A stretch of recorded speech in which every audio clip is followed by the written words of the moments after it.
हरिओम.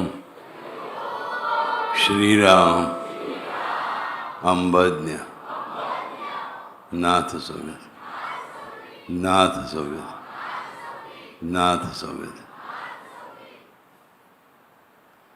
कुण्या एकेकाळी आटपाट नगरी एक राजा राज्य करीत होता. आठवत आहे का? किती जणांना आठवत आहे? आटपाट नगर. एवढ्याच लोकांना? सगळे काय 20च्या खालचे आहेत की काय? हां, आटपाट नगर आपल्या भारतातलं फेमस नगर आहे. कुठे आहे ते? कुठे आटपाट नगर? यत्र तत्र सर्वत्र जिथे म्हण तिकडे हे आटपाट नगर आहे. आलं आहे. हे आटपाट नगरचा एक राजा किंवा एक ब्राह्मण किंवा एक अधिकारी किंवा एक व्यापारी हा ठरलेला आहे. त्याचं नाव काही असो, तो आटपाट नगरात राहत असतो म्हणजे तो आम्हा भक्तांसाठी काहीतरी चांगलं सांगण्यासाठी इथे बसलेला असतो. एवढीच गोष्ट आहे. तर आटपाट नगराची अनेक कहाण्या आपण वाचल्या असतील लहानपणी. आम्ही तरी वाचल्या होत्या. ज्याने वाचल्या त्यांचं भलं झालं, नाही वाचलं त्यांचंही भलं होईल, काळजी करू नका. तर आटपाट नगर होतं म्हणजे कुठलंही असं राज्य डेफिनेटली त्याचं नाव नाही, पण गोष्ट सांगायची आहे तर सांगितल्याचं एक आटपाट नगर होतं. तसं एक आटपाट नगर होतं. त्या नगरामध्ये एक श्री हरिगुरुग्राम होतं. त्या हरिगुरुग्राममध्ये एक आटपाट बोलायचा. तिकडे 8 पाट पुरुष आणि 8 पाटी स्त्रिया आलेल्या असायच्या. तो आटपाट बिचारा आटोकाट प्रयास करून बोलत राहायचा, सांगत राहायचा. आणि सगळ्या ह्या 8 पाट स्त्रिया आणि 8 पाट पुरुष ह्या कारणाने ऐकून त्या कारणाने सोडून द्यायचे. नळी फुंकली सोनारे, इकडून तिकडून गेले वारे, आम्ही तसेच्या तसेच मूळचेच बहिरे. बोला पंढरीनाथ महाराज की जय. तर अशा रीतीने आम्ही बहिरे ते बहिरेच राहिलो. नाही फुंकली सोनारे, इकडून तिकडून गेले वारे, आम्ही बहिरे ते बहिरे. तर 8 पाट नगरामध्ये असे सगळे बहिरेच उभे. स्त्रियाही बहिऱ्या आणि पुरुषही बहिरे. बिचारा 8 पाट राजा जो होता तो बोलून बोलून थकला. त्या नेहमी वाटायचं की मी एवढं बोलतो, हे लोक ऐकत का नाहीत, हे लोक मानत का नाहीत, हे लोक काही करत का नाही त्यासारखं. मी राजा आहे, माझी आज्ञा पाहायला पाहिजे. कोणी पाहतच नाही. सारे नोकराला बोलवलं ते नोकर लक्षच द्यायचं नाही. पण हा टाईमधून बोलायचं, कोण आहे का तिकडे, मग हे धाव त्याचे नोकर. तर राजाला असं वाटायचं, काय ऐकत नाहीत, काय ऐकत नाही. म्हणजे वाईटच सांगतो का, चांगल्याच सांगतो, मग काय ऐकत नाहीत. एक दिवस राजाने राणीला प्रश्न केला. राणी म्हणाली, मला इथे तुमच्या राज्यात आल्यापासून हाच प्रश्न पडला आहे की कोणी माझं काय ऐकत नाही आणि तुम्हीसुद्धा माझं काय ऐकत नाही. तो म्हणला, काय म्हणालीस? राणीने परत सांगितलं. राजाने असा असा हात केला ना, पुढे निघून गेला. असेच परत काही दिवस गेले. राजा वेगवेगळे वेश बदलून गावात 8 पाट नगरामध्ये फिरायला लागला. फिरता फिरता त्याने अनेक गोष्टी बघितल्या, त्यानुसार अनेक सुधारणा घडवून आणल्या. त्याला वाटलं तर कोणी प्रधानजी येईल, आपल्याला सांगेल, अमात्य येईल, मंत्री येईल, सांगेल किंवा राजे साहेब तुम्ही चांगलं काम केलं, तुम्ही हे चांगले सुधार घडवून आणलेत. कोणी काही बोलत नाही, कोणी काही ऐकत नाही. बस प्रॉब्लेमच प्रॉब्लेम. आणि बोलले तर फक्त आपले प्रश्न मांडतात. राजेसाहेब मला पैसा हवा आहे, राजेसाहेब मला मदत हवी आहे, राजेसाहेब मला संरक्षण हवं आहे, बाकी काही नाही. आता करणार काय सोल्युशन काय याच्यावरती? आटपाट राजा बिचारा सांगतोय सगळं करतोय आणि कोणी ऐकतच नाही, कोणी काही करतच नाही. मागायला मात्र पुढे सगळे, ऐकायला मात्र कोणी नाही. राजाला प्रश्न पडला, मग सांगा मुलीनं काय करायचं? आटपाट राजाने, अरे पोरांनो काय करायचं आटपाट राजाने? आटपाट राजाला प्रश्न पडला. आता आटपाट राजा मग जाणार कोणाकडे? राजाने ठरवलं की आटपाट नगराची जी आटपाट देवी आहे तिला आपण गाराणं घालूया. हा देवीला गाराणं घालायला गेला. नेहमीप्रमाणे दररोज सकाळी दर्शनाला जायचा, मनोमन प्रार्थना करून परत यायचा, लोटांगण घालायचा. त्याच्याने आधी लोटांगण 10-12 वेळा घातली, 15 वेळा घातली. देवीला प्रार्थना केली की बाई ग, मी दररोज येऊन तू नमस्कार करतो, प्रार्थना करतो, आज स्पेशल प्रार्थना करायला आलो आहे की लोक कोणी माझं ऐकतच नाही, मी सांगितलं काही करतच नाहीत, काय करू? मग काय देवीने काही प्रतिसाद दिला नाही. आणि कौल लावायचा प्रयत्न केला, फुलं लावून. कौलालाही उत्तर मिळेना. शेवटी राजाने नमस्कार केला, काय बाबा देवी प्रसन्न नाही झाली आपल्याला. दुसऱ्या दिवशी गेला, तिसऱ्या दिवशी गेला, दररोज जायला ना. हा शेवटी एक दिवस 1 महिना झाल्यानंतर देवीला म्हणाला, अगं माते, तू तरी बोल, तू तरी ऐक माझं गाराणं, तू तर ऐकतेस ना. एकदम त्याने बघितलं तर देवीने डोळे उघडले आणि म्हणाली, काय? आटपाट राजाने जोरात सांगितलं, अगं देवी माते, माझं असं गाणं आहे, कोणी माझं ऐकतच नाही. काय? पण हा तसा, ह्याला काय कळे ना. आपण आणखी किती ओरडून बोलायचं?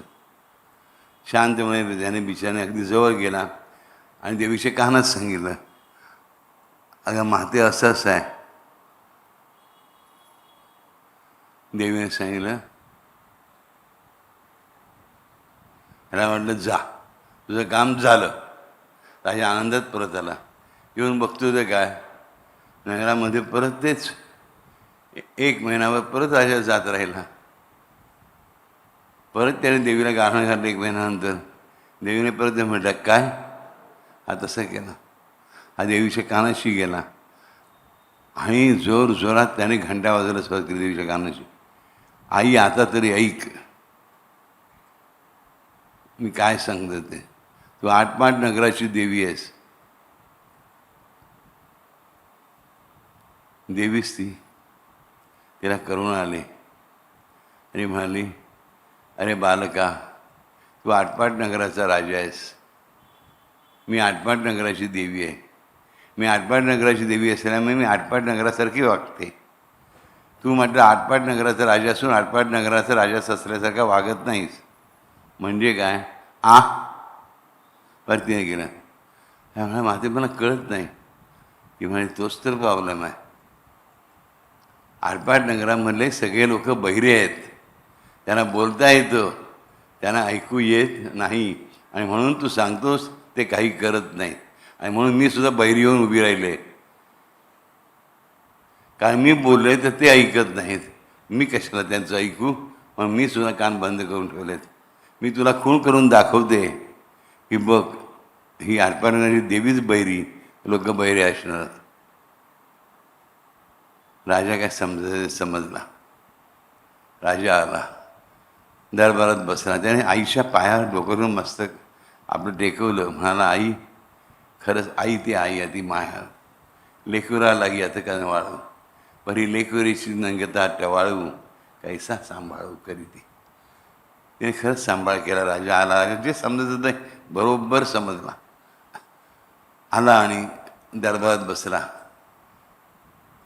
मग एक नागरिकाने येऊन आपली गारणं घालायला सुरुवात केली. ह्या राजा प्रतिवेदन नुसतं ऐकायचं आणि काही शरीर भाव दाखवायचे नाही, काही आज्ञा द्यायची नाही, काय नाही. एका गावचे लोक आले, सांगितले आमच्याकडे विहिरी नाहीत, विहिरीला पाणी नाही, ज्या विहिरी आहेत त्या पाणी नाहीत, आणि गावात 2-4च विहिरी आहेत, आणि फक्त अशी मान अशी हलवायची आणि काहीच बोलायचं नाही. 1, 2, 3, 4, 5 लोक असे पुढे पुढे जात राहिले. राजाने त्या दिवशी काहीही लिहिलं नाही. आता मध्ये प्रथा काय होती, राजा प्रत्येक आपली जी कायदा असेल, जे आज्ञा असेल ती लिहून द्यायचा. त्याचे काहीही लिहिलं नाही. शेवटी मंत्री पुढे झाला आणि मंत्र्याने लिहून राजाला विचारलं, आपली आज्ञा लिहून द्यावी, कृपया आपली आज्ञा लिहून द्यावी. ह्याने लिहून दिलं, देणार नाही, देणार नाही, आज्ञाही देणार नाही आणि काहीही देणार नाही, तुम्हाला माझ्याकडून काहीही मिळणार नाही. मंत्र्याने उपमंत्र्याला दाखवलं, उपमंत्र्याने प्रधानाला दाखवलं, प्रधानाने सेवकाला दाखवलं, सेवकाने गाव पाटलाला दाखवलं, पाटलाने गावातल्या लोकांना दाखवलं.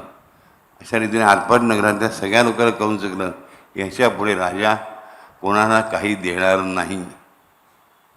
तुम्ही किती मागितलं ती राजा निश्चय केलेला आहे की तो कोणाला काही देणार नाही, कोणाचं मागणं तो ऐकूनच घेणार नाही. राजा बहिरा झाला आहे. आणि ज्या क्षणी त्यांना कळलं की राजा बहिरा झालेला आहे, राजा ऐकत नाही आहे, त्या क्षणी राजाचा शब्द ऐकण्यासाठी सगळे आतुर झाले, कारण काम होत नव्हतं. आतापर्यंत राजाचा शब्द राजा प्रेमाने प्रतिपाळ करत होता, राजा शब्द ऐकला काय किंवा न ऐकला काय फरक पडत नव्हता. हे बहिऱ्यासारखे वागत होते. कोणी एकेजण खराखुरा बहिरा नव्हता, बहिरे झालेले होते. राजा करतोय आमच्यासाठी सगळं, मग कशाला त्याचं ऐका. राजाच्या मार्ग स्वीकारा. तुम्ही बहिरे तर मी तुमच्या दसपट बहिरा. देवीने त्यांना मार्ग दाखवून दिला होता. आणि राजा लोकांच्या मागण्यांसाठी बहिरा बनला. ज्या क्षणी राजा मागण्यांसाठी बहिरा बनला, त्या क्षणी प्रत्येकाला ऐकता यायला लागलं, बोलता यायला लागलं आणि करता यायला लागलं. राजाला पाहिजे तसं राज्यात घडायला लागलं. लोक सुखी व्हायला लागले. राजा बहिरा झाला म्हणून सगळे सुधारले, हे लक्षात ठेवा. या गोष्टीचं कहाणी आम्हाला लहानपणी सांगितली जायची. याचं तात्पर्य अत्यंत सुंदर आहे. आम्ही असेच असतो.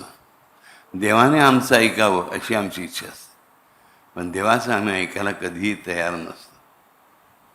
ऐकायला आवडतं पण करायला आवडत नाही. आणि करायचं म्हटलं तर 1 दिवस, 2 दिवस, 2.5 दिवस. गणपती कसा 1.5 दिवसाचा गणपती, बरं. हल्ली तर 11 दिवसाची उरलेच आहेत, हे 1.5 दिवसाचे. या सगळ्यात मला शॉक मला मागे सांगितली होती गोष्ट. मला एकदा ऋग्वेदला मी राहत होतो.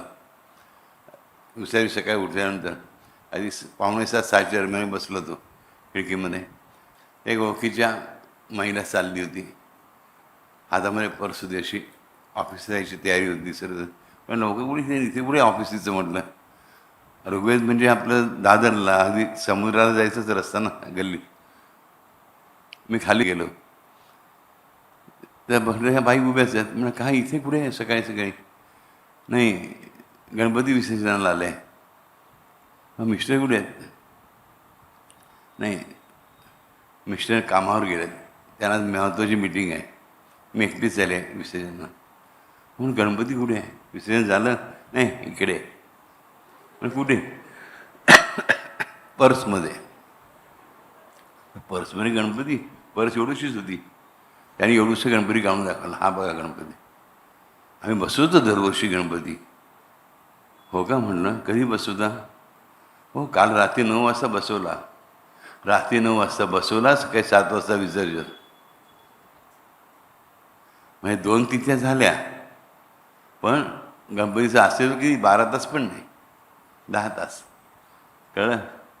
आम्ही असे देवाशी वागत असतो. विचार करा, तुम्ही देवाला कान देत नाही, जर देवाने ठरवलं तुम्हाला कान द्यायचा नाही तर काय होईल? हा प्रश्न आपण प्रत्येकाने विचारला पाहिजे. म्हणा बापू, पण आम्हाला देव बनेला ऐकूच येत नाही. अरे राजानो, देव तुमच्याशी प्रत्येक क्षणाला बोलत असतो. तुम्ही म्हणा बापू आम्हाला ऐकू येत नाही, कारण मनुष्याची भाषा वेगळी, देवाची भाषा वेगळी. मनुष्याची भाषा देवाला कळते, देवाची भाषा आम्हाला समजून घ्यावी लागते. विचारा बापू देव कुठल्या भाषेत बोलतो? देव कुठल्या भाषेत बोलतो? देव नेहमी अनुभवांच्या भाषेत बोलतो. तुम्हाला आलेला अनुभव, तुम्हाला येणारा अनुभव, तुम्हाला येणारी परिस्थिती, तुमच्या आजूबाजूच्या येणारा अनुभव, आजूबाजूच्या येणारी परिस्थिती, ह्यातून देव तुमच्याशी बोलत असतो. लक्षात ठेवा. त्यालाच म्हणतात देवाच्या लीला. आम्ही कसं देवाशी बोलायचं? कुठल्याही भाषेत बोलायचं, पण देव मात्र आमच्याशी कृतीच्या भाषेतून बोलतो, ॲक्टिव्हिटीच्या भाषेने बोलतो, एक्सपिरियन्सेसच्या भाषेने बोलतो, अनुभवांच्या भाषेने बोलतो. ती भाषा, ते अनुभव आम्ही फक्त ऐकतो आणि शिकतो काय? फक्त एकच की देव सहाय्याला येतो, देव मदत करतो, बरोबर.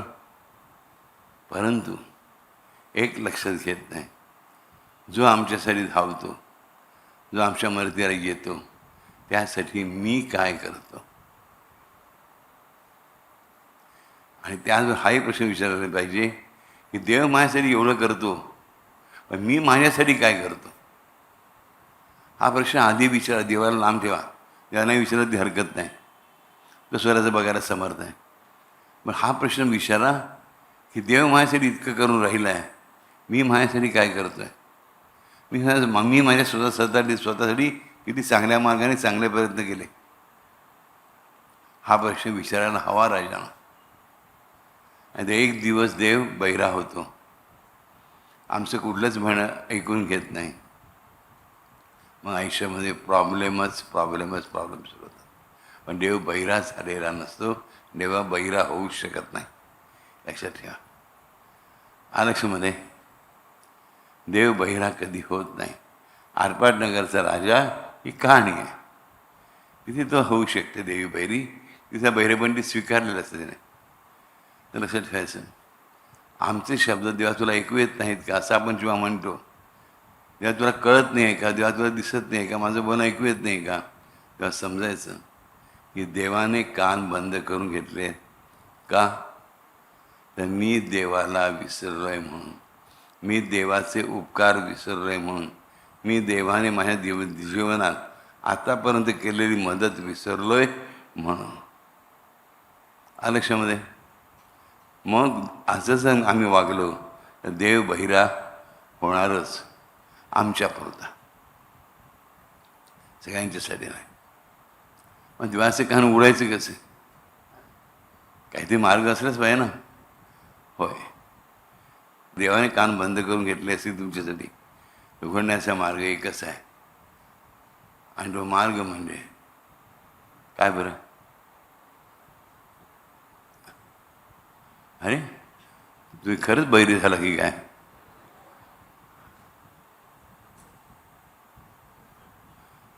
काय मोठ्याने बोल ना. मंत्र गजर, बरोबर आहे. मंत्र गजर, त्यानंतर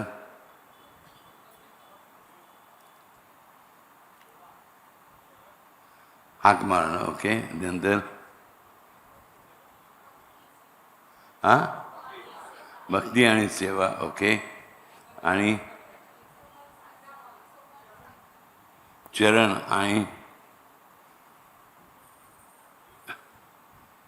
मी साधा प्रश्न केला आहे. हे सगळे भक्तीचे विविध प्रकार मार्ग तुम्ही मला सांगताय, पण देवाने कान बंद करून घेतले आहेत आपल्याच बेकार वागणुकीमुळे. तर मग देवाला कान उघडायला कसं सांगायचं, कसं करायचं की म्हणजे असं काय करायचं की जे केल्यामुळे देव आपले बंद केलेले कान परत ओपन करेल आमच्यासाठी? रडायचं अजिबात नाही. दोन्ही कान बंद करू घे.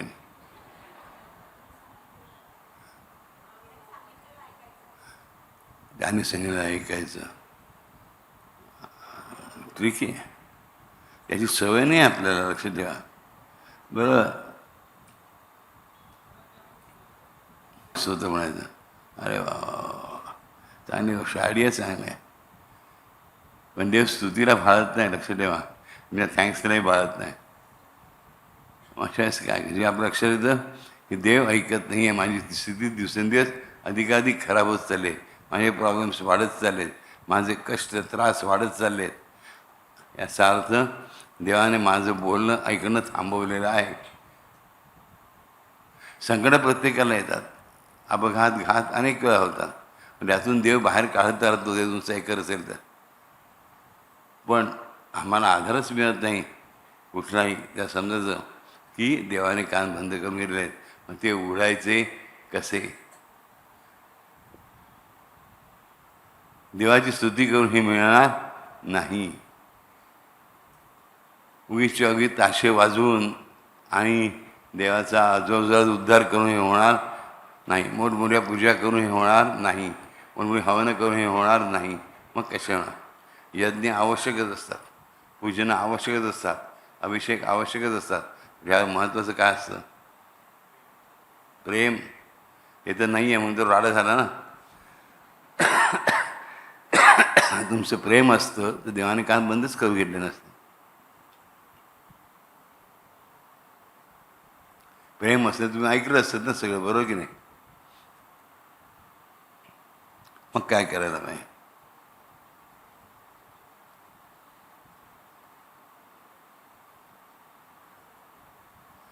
मग काय करायला पाहिजे?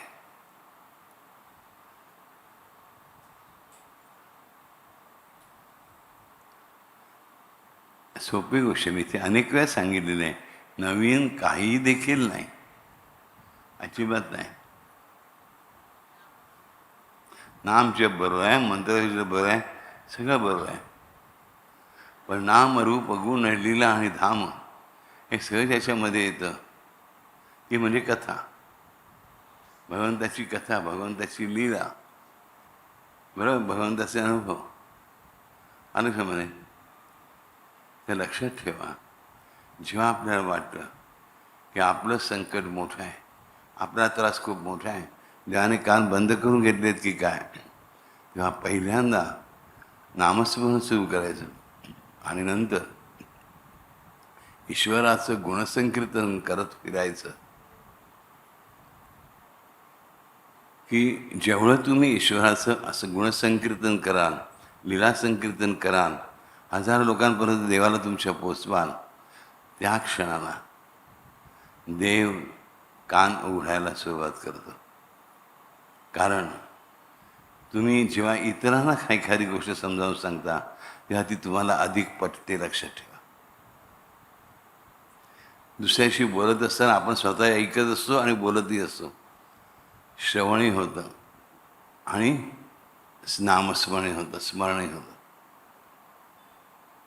आणि म्हणून अनुभव कथन करणं, अनुभव स्वतः सांगणं, सांगत फिरणं हे देवाचे कान उघडण्याचा अत्यंत महत्त्वाचा मार्ग आहे. परंतु आम्हाला त्याची लाज वाटते, हा सगळ्यात मोठा प्रॉब्लेम आहे. पहिलं म्हणजे आम्ही देवाकडे जातो हे सांगायला मला लाज वाटते. हसतील मला, या आधुनिक काळात काय आम्ही देवाकडे जातो? नाही, ती लाज नाही वाटली पाहिजे. बघा, इस्रोचे सायंटिस्ट यशस्वी झाल्यानंतर मोहीम त्यांची व्यंकटेश्वरला गेले ना, ते सगळ्यात मोठे सायंटिस्ट आहेत भारताचे. त्यांना लाज वाटली का व्यंकटेश्वर मंदिरात जायला? नाही. आम्हाला का वाटते? बरोबर. बा, साईबाबांकडे येणारे लोक किती किती मोठ्या पदांवरती होते. अक्कासाहेब दीक्षित सगळ्यात मोठे वकील होते मुंबईचे. त्यानंतर एकजण खासदार होते, काय रे त्यांचं नाव, धारासभेचे अध्यक्ष खापर्डे होते. लक्षामध्ये अनेक मंडळी होते, काशीबाई कानिटकर होते, अनेक जण होते. परंतु हे सगळे दासगणूंसारखा अत्यंत मोठा भक्त होता, श्रेष्ठ संत होता, पण ह्या सगळ्यांनी कुठली लाज बाळगली नाही. ते नानासाहेब चांदोरकर जे असिस्टंट कलेक्टर होते, ते हेमाड पंतांना गुणसंकीर्तन करण्यासाठी, त्यांना बाबांचा अनुभव सांगण्यासाठी दादरला आलेले होते दुसऱ्या कारणाने. दुसरी गाडी यायला वेळ आहे म्हणून मध्येच बँड्राला आले. अण्णासाहेब दाभोळकरांना निरोप पाठवला, त्यांना बोलावून गेलं, साईबाबांच्या सगळ्या गोष्टी सांगितल्या आणि ताबडतोब शिर्डीला निघा म्हणून सांगितलं आणि परत गेले. पाऊण तास रिकाम आहे, 1 तास रिकाम आहे म्हटल्यावर त्यांनी काय केलं, आपल्या देवाचं गुणसंकीर्तन केलं. आम्ही असं करतो का हे आम्ही विचारायला पाहिजे. आम्हाला अनुभव आला, आम्ही खुश, आमचं आमच्याकडे.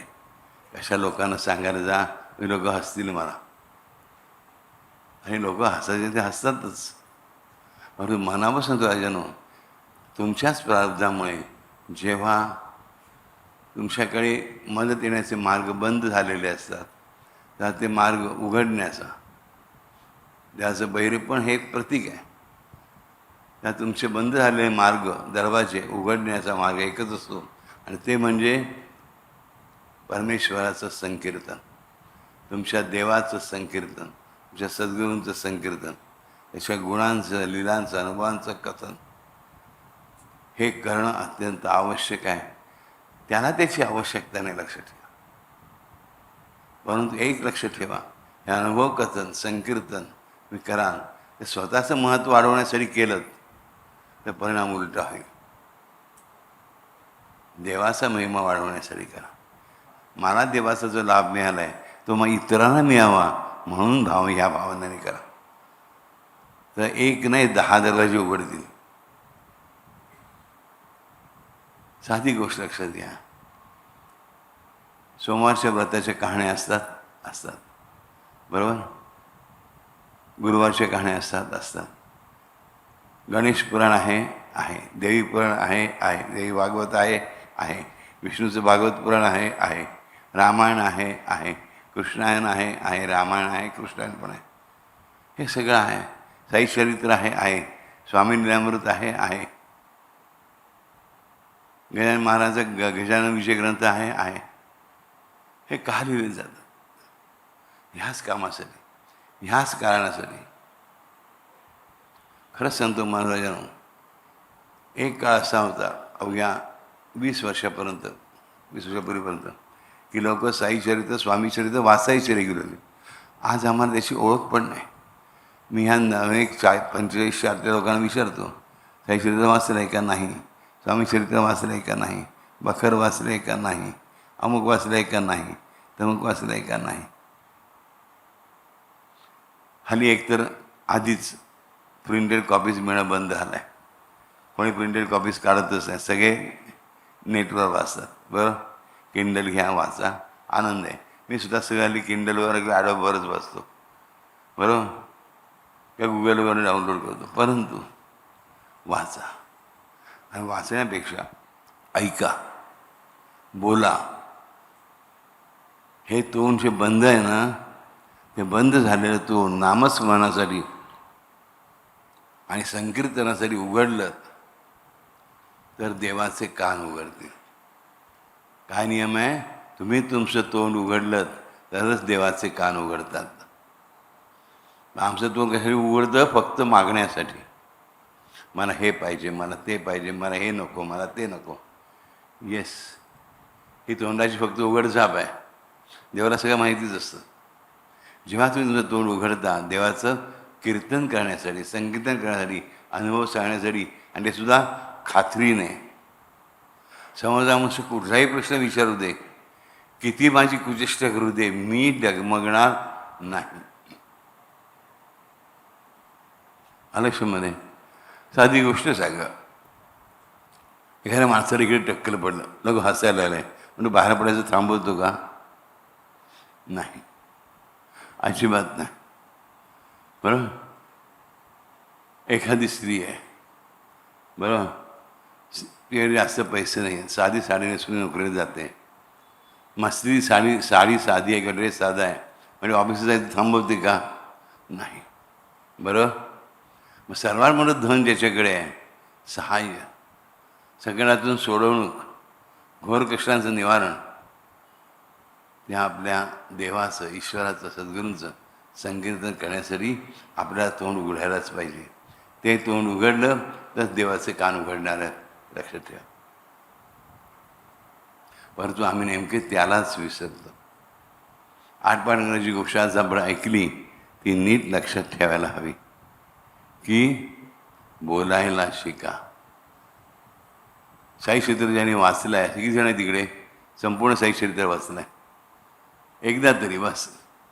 भरपूर लोक आहेत. I am very happy. त्याच्यामुळे काय महत्त्वाची गोष्ट आपल्याला सापडते साई चरित्रामध्ये? प्रत्येक भक्त जागोजागी फिरून बाबांच्या कथा सांगतोय. दासगणू महाराज, नानासाहेब चांदोरकर, माधवराव देशपांडे, काका महाजनी, आलक्षामध्ये नाव काकासाहेब दीक्षित, दादासाहेब मिरीकर, बापूसाहेब आपले नागपूरचे कोण, बापूसाहेब बुटी, यांनी मंदिर बांधलं साईंचं पुरं. हे सगळे लोक ठिकठिकाणी फिरून बाबांची प्रत्येक गोष्ट सांगत होते, अनुभव संकीर्तन करत होते. म्हणून त्यांची जीवन सुखी झालेली आपल्याला दिसतात. हे लक्षात ठेवा मनापासून. जो कोणी तुमचा देव असेल त्या देवाचं कीर्तन करायला लाजू नका. त्यासाठी एक बरोबर पेटीवाला असण्याची आवश्यकता नाही, एक गायवाला असण्याची आवश्यकता नाही, एक गायक असण्याची आवश्यकता नाही. मनामध्ये भाव पाहिजे, मनामध्ये प्रेम पाहिजे, मनामध्ये आदर पाहिजे, आणि मुख्य म्हणजे स्वतःच्या कल्याणाची इच्छा असली पाहिजे. की मी माझ्या तोंडाचे दरवाजे उघडले तर देवाचे कानाचे दरवाजे उघडणार आहेत, हे लक्षात ठेवा. तुमचे बोलण्याचे दरवाजे बंद झाले, देवाचे ऐकण्याचे दरवाजे आपोआप बंद होतात. मग बाबू असं का? हा काय देव वाणी आहे का, व्यापारी आहे का, की असं झालं तसं? तुम्ही तर म्हणता की देव अनकंडिशनल प्रेम करतो. मग बरोबर आहे, ही कंडिशन नाहीच आहे, हा चॉईस आहे तुमचा. साधी गोष्ट आहे. एकाला कोणाची डायबिटीज झाला आहे तर त्याने साखर खाऊ नये हे सांगणं हे त्याच्या भल्यासाठी आहे, डॉक्टरचं भलं नाही त्याच्यामध्ये.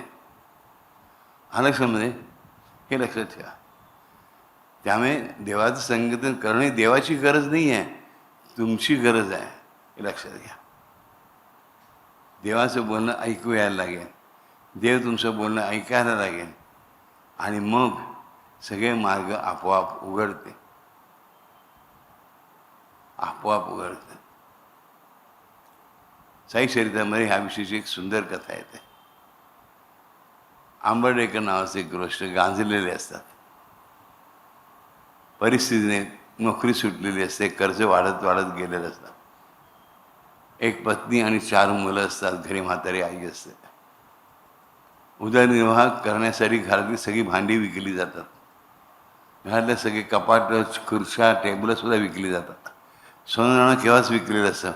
बायकोच्या गॅस फक्त मंगळवारचे 4 मण्यातले 2च मणी उरलेले असतात आणि 1 वाटी, बाकी अंगात सोनं काही उरलं नसतं. शेवटी एक वर्षी निकराने जर म्हणतात की 1 महिनाभर शेडीत राहूया. पत्नीला सुद्धा घरीच ठेवून येतात आणि ठरवतात की पौर्णिमेच्या दिवशी साईबाबांचं दर्शन घ्यायचं, शरणावर मस्तक ठेवायचं आणि रात्री जाऊन मध्यरात्रीला नदीमध्ये गोदावरीमध्ये उडी मारायची, बस, काही नाही.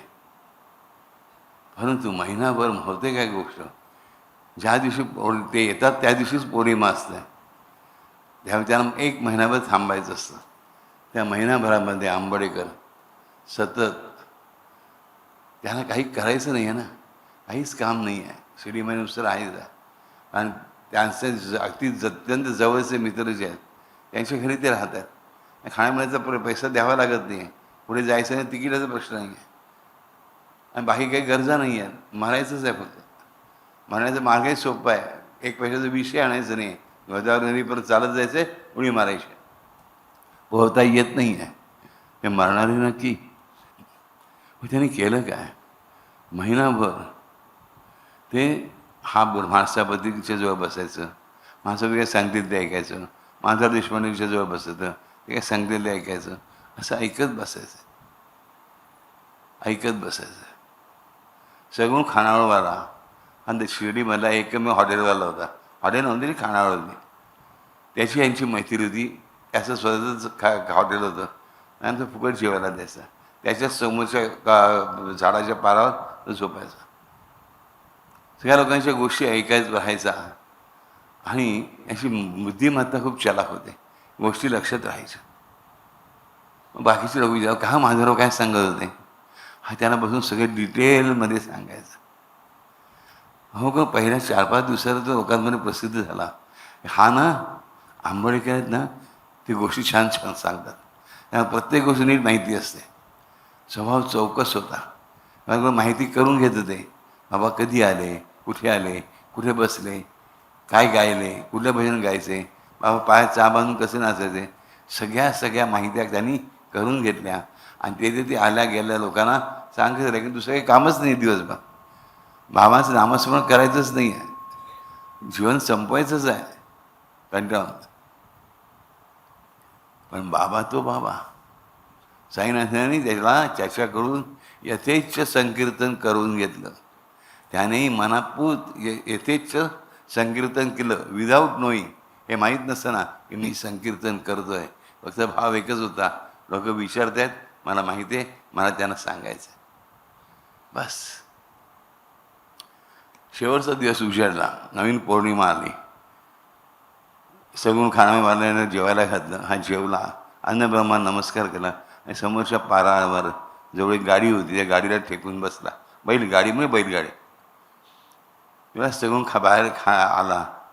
ते सगळं उष्ट्या पत्रावरी टाकायला म्हणून बाहेर आला.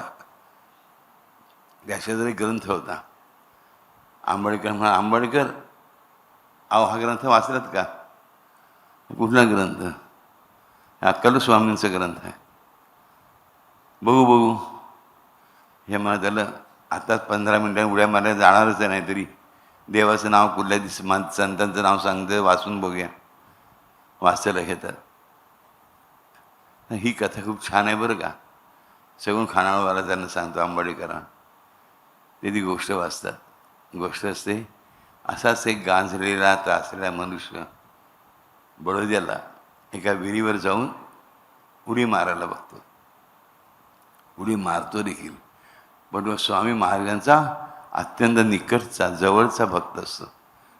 स्वामी महाराज येतात, ते उडी बी काय मारत नाहीत विहिरीमध्ये. ते त्याला हात घालून कानाला धरून बाहेर काढतात आणि 2 थोतडीत ठोकरून येतात. स्वामी म्हणे येस, 2 कानाखाली ठोकातात मस्तपैकी. आणि मग त्याला जो उपदेश करतात, तो सगळा उपदेश त्या स्टोरीमध्ये होता. हे वाचल्यानंतर आणि सगळं खानावळवाल्याला विचारलं, तू स्वामींची भक्ती कशी काय करतोस? तू तर साईबाबांच्या शिर्डीमध्ये राहतोस.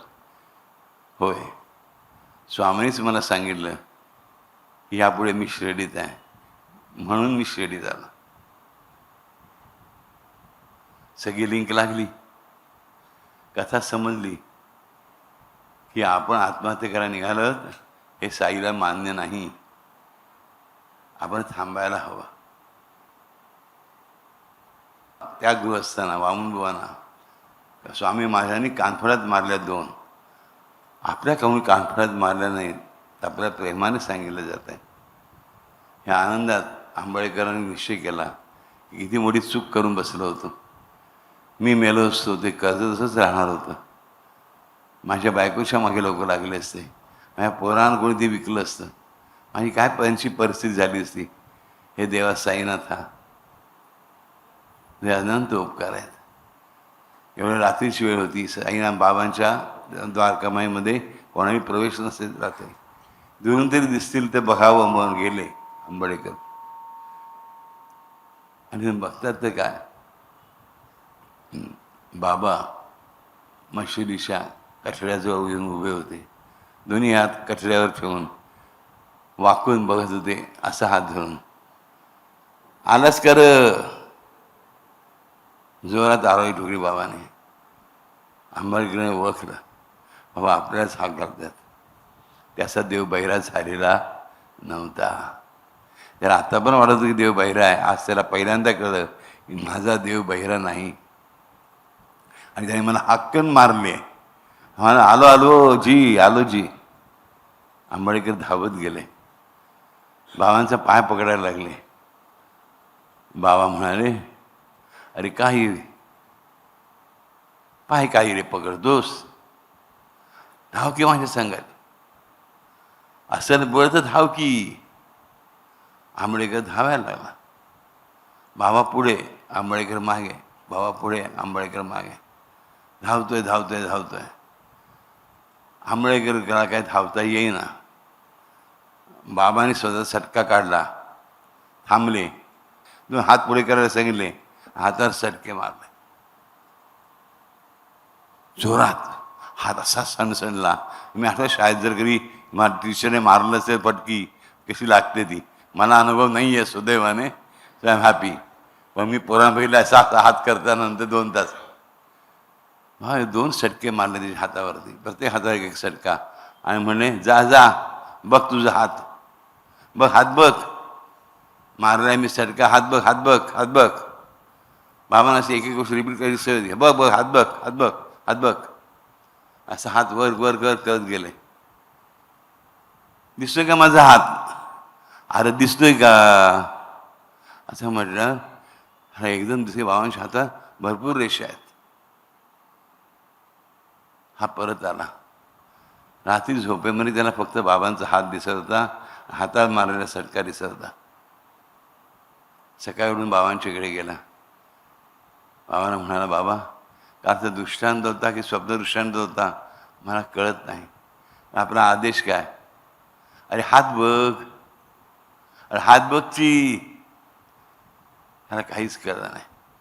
महाराज देशपांडे सांगितलं, श्याम्याने सांगितलं, अरे बाबा साईबाबा तुला सांगताय ज्योतिष बघ. जसे आंबेडकर मुंबईला आले का प्रख्यात ज्योतिष हाताखाली 4 वर्ष शिकले, तोपर्यंत त्यांना अप्रेंटिसशिपचे थोडे थोडे पैसे महिन्याला मिळायचे, याच्यावर घर संसार चालला. आणि त्यानंतर ज्योतिषाचा धंदा एवढा भरभराटीला आला की घरात अलोट संपत्ती जमा झाली. बाबाने सटके मारले, हात दाखवला, हात बघ म्हणून सांगितलं.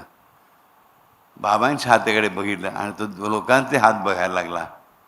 आणि नशिबाने त्याला हात दिला, कारण त्याच्या देवाने त्याला हात दिला, कारण त्याचं बोलणं ऐकलं, कारण हा देवासाठी बोलला. म्हणून आलक्षामध्ये ही कथा आम्हाला अशा रीतीने असं सांगते की आम्ही फक्त देवाला तू ऐक ऐक ऐक म्हणून सांगत राहतो. याच्याऐवजी देवा मी माझ्या देवाविषयी बोलतोय, ऐका ऐका ऐका म्हणून इतरांना सांगता आलं पाहिजे. आमच्या घरातल्या मुलांसमोर ते संकीर्तन करतो का हा विचार करा. आई फक्त मला सांगतो, अरे नाव घे, हे स्तोत्र म्हण. अरे पण आपला देव कसा आहे हे कधी सांगितलं का मुलांना बसून. लेक्चर बाजू नका, गोड शब्दात सांगा.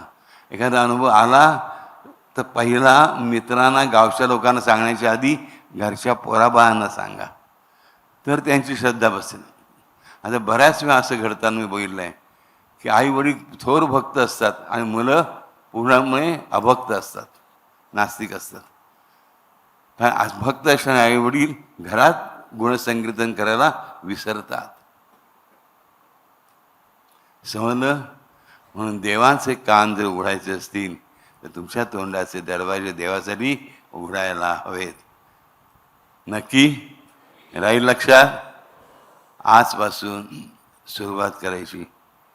कोणाला घाबरायचं नाही, कोणाला भ्यायचं नाही, पण आपल्या देवाचं गुणसंकीर्तन करायला, कीर्तन करायला, त्याच्या रंगात रंगून जाऊन नाचायला गायला आपल्याला भीती नाही, भय नाही, संकोच नाही, अडथळा नाही, कधीच नाही. आणि तसं असेल तर तुमच्यामध्ये आणि तुमच्या देवामध्ये कोणीच येऊ शकत नाही. नक्की. हरिओम. श्रीराम. अंबज्ञ.